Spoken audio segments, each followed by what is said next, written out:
Welcome to this entertainment answer. The question of the day is, what about these frame TVs that you see hanging on the wall? They look really cool. They display art when the television's not on. It's flat. It's supposed to look like this really cool feature on your wall when you're not using it. The only issue with the frame television is, for one, it's super expensive. Have you priced these things? They're like in the thousands of dollars for a frame TV.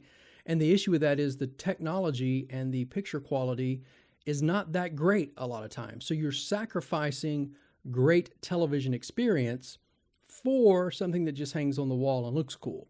So my answer to that problem is to find the television that you really like, that you really want, scope it out, find one that is, 4K, really cool, does everything tech-wise that you want a television to do, and then just frame the sucker on your own so that it looks cool hanging on the wall. So I'm going to show you a really cool, inexpensive, easy way to do this so your television looks cool hanging on the wall. So once you have the television that you really like and you have it mounted on the wall as normal, most people now mount their TVs on the wall, not a big deal. It's very important that you measure the television first exactly, because you want your frame to sit on top of the TV and on the sides, on the bottom, but you don't want it to cover up any of the sensors so that your remote still works. Plus, you obviously don't want to lose any of your screen.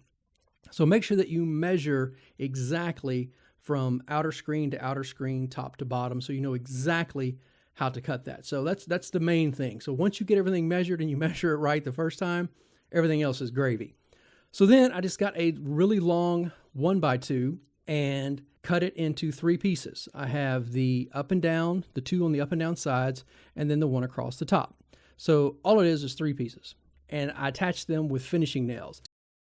So again, I just used this really inexpensive miter box and saw that you can get at any of your hardware stores. Works really great, and it's not that expensive.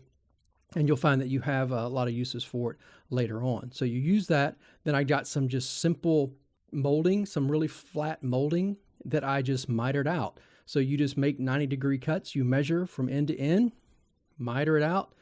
Sometimes you can use a dog. You don't have to use a dog. I like to use a dog sometimes. So once you have it all framed out with the backs and the fronts, you're ready to hang it on your TV. And this thing is super light. Literally, you can just hold it with one hand. So it's not like this big weighty thing that you're going to put on your television.